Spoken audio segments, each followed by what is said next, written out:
I can't remember the last time Daniel and I had a real conversation. Not the "did you pay the electric bill?" kind or the "I'll be home late again" texts. I mean the kind where we actually looked at each other and talked about something that mattered. 7 years of marriage. And somehow I'd become invisible in my own home. This morning, I woke up alone again. Daniel's side of the bed was cold, the sheets barely wrinkled. I knew without checking that he'd already left for the office. It was 6:30 a.m. on a Saturday. I made coffee for one.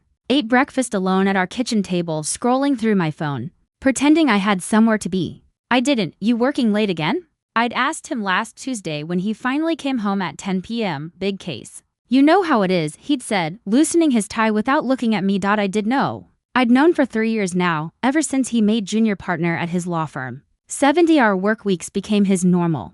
I became his afterthought. Our 7th anniversary passed last month. I'd made reservations at the Italian place where he proposed. I wore the blue dress he used to say made my eyes look like the ocean. I waited at that restaurant for 2 hours before the text came, "Emergency meeting. Can't make it, sorry." I drove home, changed into sweatpants, and cried into a pint of ice cream while watching our wedding video on my laptop. That Daniel, the college senior who stayed up all night talking to me about dreams and fears, and everything in between, felt like a stranger now. I still love him. That's the worst part. I love the ghost of who he used to be, and I resent the workaholic he's become, but I'm starving. Not for food. For attention. For someone to ask about my day and actually listen to the answer. For someone to see me. Ryan started at our marketing firm 5 weeks ago. Graphic designer, transferred from the Chicago office. I noticed him immediately, not because he's handsome, though he is, but because he smiled at me in the break room like I was worth smiling at. "Rough morning?" he'd asked, watching me dump 3 sugars into my coffee. "Is it that obvious?" I'd laughed, stirring too aggressively. "I'm Ryan, new guy. Still learning where everything is and how not to annoy people before 9 a.m. Emma, and you're fine. 3 sugars is my version of breakfast." That was 5 weeks ago. Now, our coffee breaks are the best part of my day. "How's your morning?" Ryan asked yesterday, sliding into the chair across from me in the break room. "Honestly, my printer jammed. I spilled coffee on my white blouse. And I've been editing the same campaign pitch for 3 hours." "You better now," he said, and the way he looked at me made my stomach flutter. He remembers things. Small things. Like how I mentioned once that I had a golden retriever named Bailey growing up. And now he sends me dog memes with captions like "This reminded me of Bailey." Like how I'm terrified of thunderstorms. And last week during that huge storm, he texted, "You doing okay? I know you hate these." I text Ryan more than I text my own husband. That thought should bother me more than it does. "So, what are you doing this weekend?" Ryan asked, stirring his black coffee. "The usual. Nothing exciting. You?" "There's this gallery opening downtown on Friday. Modern art, wine, pretentious people pretending to understand abstract paintings. Want to come?" My heart raced. That sounds amazing. I haven't been to a gallery in forever. "Then it's a plan," he smiled. I've been checking my phone every 10 minutes since that conversation. Daniel hasn't texted me once today. But Ryan sent me a meme about office printers and asked if I wanted to grab lunch. I know I should call Lisa. My best friend would read me the riot act about what I'm doing. About the line I'm approaching. That's exactly why I've been avoiding her calls for 2 weeks. Yesterday, Ryan mentioned casually that his wife left him 6 months ago. She said I wasn't ambitious enough. That I was too emotionally available and it made me weak, he'd said, staring into his coffee. Guess she wanted someone more like. He'd stopped himself, but I knew what he was going to say. Someone more like Daniel. Emotional availability isn't weakness, I'd said softly. It's a gift. Then maybe she didn't deserve it, he'd replied. And the way he looked at me made me feel seen in a way I haven't felt in years. It's just friendship. That's what I keep telling myself. Just friendship. But I bought a new dress yesterday. And this morning, I spent 20 extra minutes on my makeup. And I keep thinking about Friday night at that gallery. Just friendship. Right. April 15th. I woke up and saw the red circle on our kitchen calendar. My 35th birthday dinner at Marcello's. 7 p.m.'s guilt hit me first. Then resentment. Daniel forgot our anniversary. He's missed dozens of dinners I've cooked. Last week, I mentioned I had a rough day and he didn't even look up from his laptop. But this is different. This is his birthday morning, Daniel said, grabbing his briefcase. You remembered about tonight, right? Of course. Marcello's at 7, great. I'll try to leave work by 6. He kissed my forehead quickly. Love you. The door closed before I could respond. At work, Ryan found me in the break room. Hey. So that gallery opening is tonight. You still want to go? His eyes were hopeful, almost nervous. Tonight, Daniel's birthday. I should have said no. I should have remembered what today meant. But I looked at Ryan's face, full of genuine excitement about spending time with me. And something inside me cracked. Double quotes, yes, I'd love to, really? That's great. I'll pick you up at 7. I'll meet you there. 6:30? Perfect. I spend my lunch break in my car, crafting the text to Daniel. My hands shook as I typed, Mom called. She's really sick. I need to drive up to see her tonight. I'm so sorry. Can we celebrate your birthday tomorrow? I love you. My finger hovered over the send button. My mother was fine. I talked to her yesterday about her book club drama, but Daniel's been absent for 3 years. He forgot our anniversary. He's chosen work over me hundreds of times. I deserve one night of feeling special. I hit send. Daniel's response came 10 minutes later. Is she okay? Do you need me to come with you? Guilt twisted in my stomach. No, she just needs company. I'll be back late. Love you. Ryan's text made me smile. Can't wait for tonight. I pushed the guilt down. Deep down where I've been pushing my loneliness for 3 years. At 5 o'clock. I changed in the office bathroom. I'd bought a new dress, emerald green, the kind that hugs in all the right places. I checked my reflection 3 times. Then I opened my phone settings and turned off location services. Just for tonight. Just this once, the gallery was everything I'd imagined. White walls, abstract paintings I didn't quite understand. Wine in actual wine glasses instead of plastic cups. Ryan met me at the entrance, wearing a dark blue shirt that made his eyes look almost gray. You look incredible, he said, and I felt my cheeks flush. Thanks. You clean up pretty well yourself, inside. He guided me through the crowd with his hand on my lower back. That simple touch felt electric. This is Emma, the most creative person at our company. Ryan introduced me to Marcus, his friend hosting the event. Not Emma, my coworker, not Emma. Someone's wife, just Emma, the creative person. Ryan hasn't stopped talking about you. Marcus smiled knowingly. We moved through the gallery, wine glasses in hand, and Ryan asked about my opinions on every piece. He laughed at my jokes. He asked follow-up questions. He made me feel interesting. My ex-wife hated art, Ryan said quietly, standing in front of a painting that looked like controlled chaos. She said it was a waste of time and money, that practical things mattered more than beauty. That's sad, I said. Beauty matters. Dreams matter, you get it. You actually get it. He turned to me. Can I ask you something personal? Sure. Are you happy in your marriage? The question should have felt invasive. Instead, it felt like relief. I don't know anymore. I love him, but I feel invisible. Like I'm just part of the furniture in his life. He works constantly and I'm just there, waiting, always waiting. You deserve more than waiting. Emma, we talked for hours. About his divorce, about feeling unwanted. About my marriage, about the loneliness that follows me like a shadow. I told Ryan things I'd never told anyone, not even Lisa. Let's get dinner, Ryan suggested as the gallery started closing. I'm not ready for this night to end. I should have said no. Should have checked my phone. Should have gone home. Neither am I said instead. At the restaurant. We sat across from each other in a corner booth. The candlelight made everything feel intimate, almost romantic. We ordered pasta and more wine, and somewhere between the appetizer and main course, Ryan reached across the table and took my hand. I didn't pull away. Emma, you deserve someone who sees you, who makes you their priority, not their afterthought. Those words. The exact words I'd been desperate to hear for 3 years. Ryan, you don't have to say anything. I just wanted you to know. You're special. You're seen. We didn't kiss, but the intention was there, hanging in the air between us like electricity waiting for a spark. At 10 o'clock, I finally checked my phone. 17 missed calls from Daniel. Dozens of texts. Where are you? Emma, call me back. Your mom said you're not there. She's not sick. Where the hell are you? I'm worried. Please answer. I know you're lying. Just tell me where you are. My blood turned to ice. Everything okay? Ryan asked. I have to go. Right now. Daniel had left work at 5 for his birthday dinner. The dinner I'd promised to attend. He'd been waiting for me for 5 hours, and he'd called my mother. I drove home at 11 p.m. with my hands shaking so badly I could barely grip the steering wheel. I rehearsed lies in my head. My phone died. I lost track of time. Traffic was terrible. None of them would work. Daniel had called my mother. He knew I'd lied. When I walked through our front door, I found him sitting at the dining table in complete darkness. A birthday cake sat in front of him with Happy 35th Birthday Daniel written in blue icing. 35 candles had burned down to puddles of wax. The devastation on his face broke something inside me. Daniel, I left work at 3 today. He said quietly. I wanted to surprise you. I bought you flowers. He gestured to a bouquet of roses wilting on the counter. I booked your favorite restaurant, not Marcelo's. That place you mentioned last month with the view of the harbor. I was ready to apologize for being absent. To promise I'd change. To choose you. Tears streamed down my face.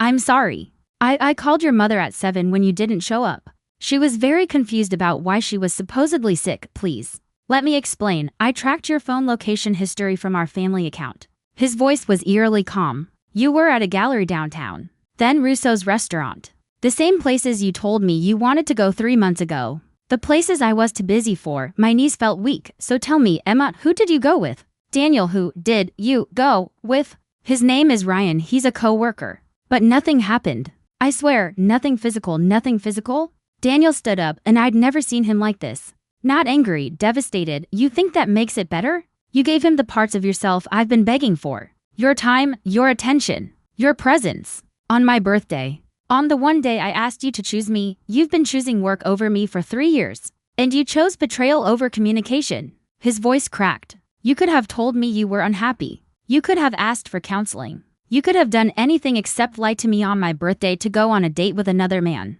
It wasn't a date. Don't lie to me anymore, please. I can't take any more lies. I collapsed into a chair. I'm sorry. I'm so sorry. It was a mistake. It meant nothing. It meant everything. Emma, it meant you chose a stranger over your husband. It meant our marriage wasn't worth fighting for. It meant I've already lost you. No, you haven't. We can fix this. I already called my lawyer. James is filing papers tomorrow morning. I want you out of my house by the weekend. The world tilted.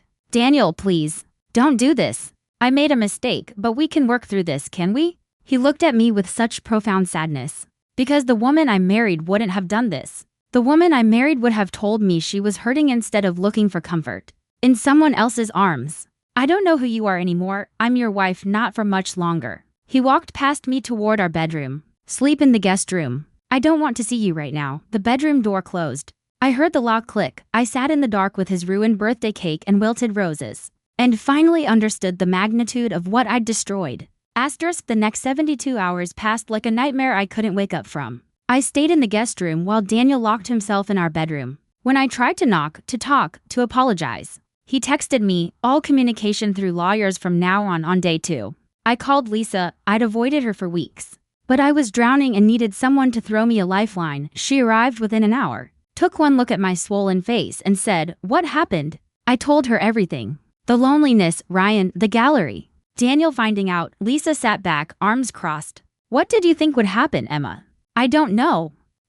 You lied to your husband on his birthday to go on a date with another man. This isn't about Daniel neglecting you anymore. This is about the choice you made. You're supposed to be on my side. I am on your side. That's why I'm telling you the truth. You screwed up massively, and now you're facing the consequences. I needed someone to see me.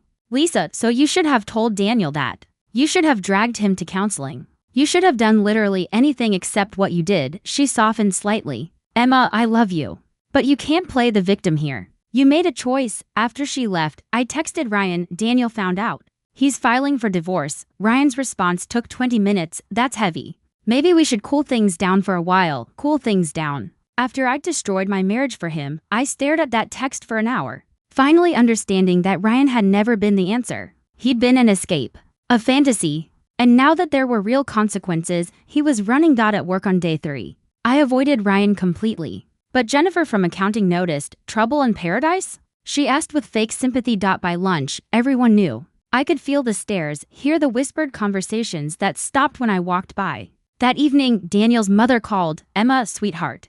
Daniel told us what happened. Patricia had always treated me like a daughter. Hearing the disappointment in her voice shattered me all over again. I'm so sorry, Patricia. I made a terrible mistake. You broke my son's heart. On his birthday. I don't understand how you could do this. I was lonely. We're all lonely sometimes, dear. That doesn't justify what you did. Robert and I are very disappointed in you. She hung up. I sat in the guest room, looking at wedding photos on my phone.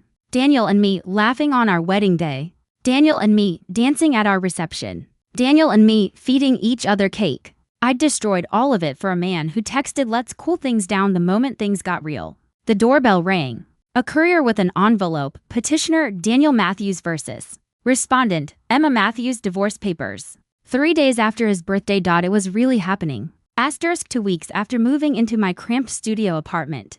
I had to go back to the house for more of my things. Daniel had texted, "I'll be out from 2 to 4 p.m. Please only take what's yours." Walking through that door felt like visiting a grave. Everything looked the same but felt completely different. Our wedding photos were gone from the hallway. The bedroom we'd shared had been repainted from our soft blue to a neutral gray. His side of the closet had expanded into mine. He was erasing me. Efficiently and completely. I packed boxes through tears, and when I left, I felt like I was saying goodbye to more than just a house. Michael, Daniel's college roommate, called me the next day. Can we meet for coffee? I think we should talk. I agreed, desperate for any connection to Daniel. How are you holding up? Michael asked, his tone careful. How do you think? I said bitterly, fair enough. He stirred his coffee. Look, I'm not here to lecture you. But I wanted you to know, Daniel is destroyed, Emma, completely broken. But he's choosing to heal instead of hate you. What do you mean? He's in therapy twice a week. He joined a gym. He's spending time with friends. He told me he enabled your loneliness by being absent. But you chose betrayal instead of communication. He's forgiving himself for his part and moving forward. He's forgiving himself? What about forgiving me? Michael looked at me sadly. Emma, I don't think he can, not yet. Maybe not ever. That night, I created a fake Instagram account to look at Daniel's profile. He'd blocked me from his real one. The photos showed him at dinner with friends, smiling. Actually smiling. Playing basketball with Michael. Hiking with his brother. He looked healthier, lighter. He looked happy. Meanwhile, I hadn't slept more than 3 hours a night in weeks. I'd lost 10 pounds from barely eating. My work performance was tanking. And then I saw Ryan and Amber from accounting walking through the office, his arm around her waist. She was younger, prettier, less complicated. He'd moved on into weeks. I'd destroyed my marriage for a man who'd already replaced me with someone from accounting. The irony was suffocating. I was the villain in my own story. Watching the man I'd betrayed become happier without me while I drowned in consequences I'd created. I was invisible again. But this time, I'd done it to myself. 3 months after Daniel found out, my boss Harold called me into his office. Emma, I'm sorry, but we're eliminating your position due to performance issues and workplace drama affecting team morale. I was being fired. Because of Ryan, because everyone knew what I'd done, effective immediately. HR will help you pack your things. I lost my job the same week my landlord raised my rent by $300. I had to move into an even smaller studio in a worse neighborhood. Michael reluctantly told me Daniel had been promoted to senior partner. Everything I'd lost, Daniel had gained. I ran into him at our old coffee shop. My stomach dropped when I saw him. Daniel, I approached nervously. Can we talk? There's nothing to talk about, Emma. His voice was polite but distant. I just want to apologize. Properly, for everything. You've apologized. I heard you. Now I'm moving forward. That's when I noticed the woman with him. Tall, elegant, confident. Everything I used to be before I destroyed myself. Emma, this is Grace. She's a lawyer at my firm. Grace, this is my ex-wife. The words hit like a slap. Nice to meet you, Grace said kindly, but her eyes held knowledge. She knew what I'd done. They left together, easy intimacy between them. Daniel held the door for her, made her laugh, looked at her the way he used to look at me. I sat in my car and broke down completely, sobbing so hard I couldn't breathe. I'd thrown away a good man who loved me for a fantasy with a man who never truly cared. Daniel was thriving with someone who would appreciate him. And I was drowning in the karma of my own making. The punishment wasn't some external force. It was watching the person I'd taken for granted find happiness with someone better than me. Someone who wouldn't betray him on his birthday. 6 months after that terrible April night, I sat across from Daniel in divorce mediation. He wore a gray suit, looked healthy and confident. I wore a clearance rack dress and felt like a ghost. Barbara, our mediator, divided our assets with professional efficiency. The house goes to Mr. Matthews. Mrs. Matthews receives a settlement of $35,000. Both parties waive spousal support. Agreed, Daniel said without looking at me. Double quotes Mrs. Matthews? Agreed, I whispered. Papers were signed. Just like that, 7 years of marriage ended. Daniel left without saying goodbye. That night, I wrote him a letter. Pages and pages of everything I should have said. Daniel, I understand now that I was looking for external validation instead of communicating my needs. I destroyed something real for something fake. I took your love for granted until it was gone. I'm sorry not just for losing you but for hurting you. You deserved better than what I gave you. I hope Grace gives you everything I should have. I wrote and rewrote it, crying until I had no tears left. But when I finished, I realized sending it would be selfish. One more instance of prioritizing my feelings over his healing. He didn't need my apology. He needed my absence. I burned the letter in my kitchen sink, watching my words turn to ash. It was the first truly selfless thing I'd done in this entire disaster. 2 days later, I saw Ryan at the grocery store. He looked miserable. I heard through office gossip that Amber had dumped him. I felt nothing. No attraction. No vindication. Just emptiness at how much I'd sacrificed for so little. Asterisk 1 year after I skipped Daniel's birthday. I'm working as a freelance marketing consultant. The money's inconsistent, but it's honest work. I started therapy with Dr. Reeves 6 months ago. You sought external validation instead of addressing internal problems. She told me during our 3rd session. You need to learn to communicate needs instead of expecting others to read your mind. The work is painful. Accepting that I was the villain in my own story. Understanding that Daniel's absence didn't justify my betrayal. Learning that two wrongs don't make a right. Yesterday, I saw Daniel's engagement announcement on social media. He's marrying Grace. The photo shows them laughing together. Genuinely happy, I felt happiness for him mixed with profound sadness for what I lost. I wrote in my therapy journal, I love Daniel. But I didn't know how to love myself or communicate my needs. I looked for someone to fill the void instead of addressing it. I can't undo what I did, but I can learn from it. My life is smaller now, quieter, lonelier. But more honest. I'm dating casually, but I'm transparent about my past. I tell potential partners about my mistakes because I refuse to hide from what I did. Lisa and I have coffee every week now. I've reconnected with my mother. I'm rebuilding. Tonight, I'm attending a divorce recovery group.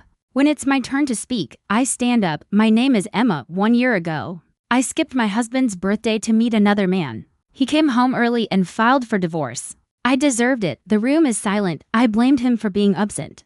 I blamed loneliness. But the truth is, I made a choice. I chose betrayal over communication. I chose fantasy over reality. I destroyed something real for something fake. My voice cracks. The hardest lesson I've learned is that sometimes you're the villain in your own story. And the only way forward is accepting that and choosing to be better. After the meeting, several people thank me for my honesty. I drive home to my small apartment. Alone but no longer invisible. I see myself clearly now, flaws, mistakes, and all. I skipped my husband's birthday for another man. He filed for divorce.